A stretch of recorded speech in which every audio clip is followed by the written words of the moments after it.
আগের মতো এবার কোনো পাতানো নির্বাচন হবে না বলে জানিয়েছেন প্রধান নির্বাচন কমিশনার এএমএম নাসির উদ্দিন। সকালে আগারগাঁও ইসি সচিবালয় প্রাঙ্গণে মনোনয়ন বাতিল ও গ্রহণের বিরুদ্ধে আপিল আবেদনের বুথ পরিদর্শন শেষে এসব কথা বলেন তিনি। সিইসি জানান, যারা আবেদন করছেন আইনি ভিত্তিতে তার সমাধান করা হবে। নির্বাচন কমিশন ইনসাফে বিশ্বাসী উল্লেখ করে তিনি বলেন, সবাই ন্যায় বিচার পাবেন। এদিকে সকাল থেকেই দেশের বিভিন্ন প্রান্ত থেকে আপিল করতে ইসিতে আসছেন আবেদনকারীরা, যার কার্যক্রম কাল শেষ হবে। পরে 10 থেকে 18 জানুয়ারি পর্যন্ত চলবে আপিল শুনানি। এর আগে গত 3 দিনে 295টি আপিল আবেদন জমা পড়েছে।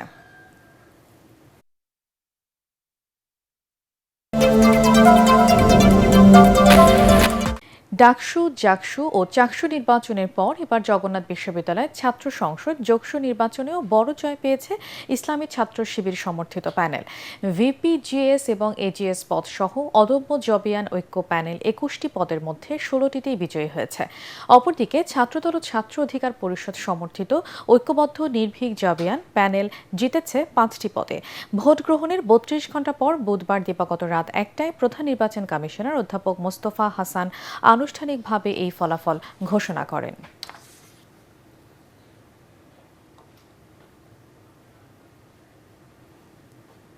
আমাদের আজকের এই যকসু নির্বাচনের ফলাফল আমরা জুলাই বিপ্লবে আহত শিক্ষার্থীবৃন্দ এবং জগন্নাথ বিশ্ববিদ্যালয়ের প্রতিষ্ঠাতা দেশনেত্রী বেগম খালেদা জিয়ার জন্য উৎসর্গ করতে চাই।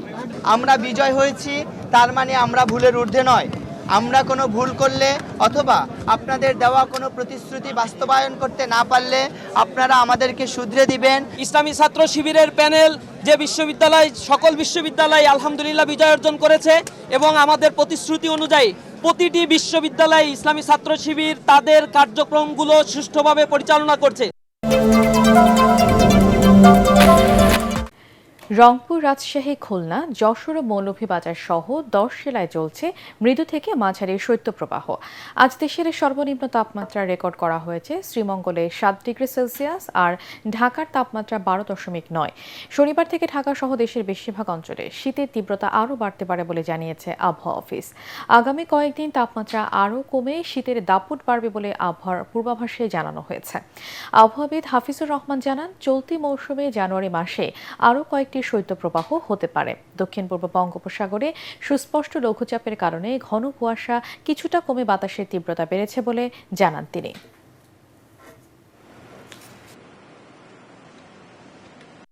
5 তারিখ সন্ধ্যার সময় দক্ষিণ পূর্ব বঙ্গোপসাগর এবং তৎসংলগ্ন এলাকায় একটা লঘুচাপ তৈরি হয়েছে। পরবর্তীতে এই লঘুচাপটি কিন্তু 6 তারিখে সুস্পষ্ট লঘুচাপ এবং গতকালকে একটা নিম্নচাপে পরিণত হয়েছে।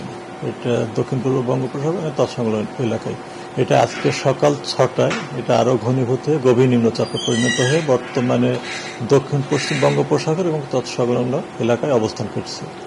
এটি আরও পশ্চিম দিকে অগ্রসর হয়ে শ্রীলঙ্কা উপকূল অতিক্রম করার সম্ভাবনা রয়েছে।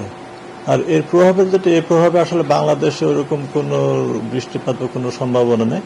তবে এটা তৈরি হওয়ার পরে কিন্তু আমাদের বাংলাদেশে যে ঘন কুয়াশাটা ছিল, এই কুয়াশার ভাবটা কিছুটা কেটে গেছে।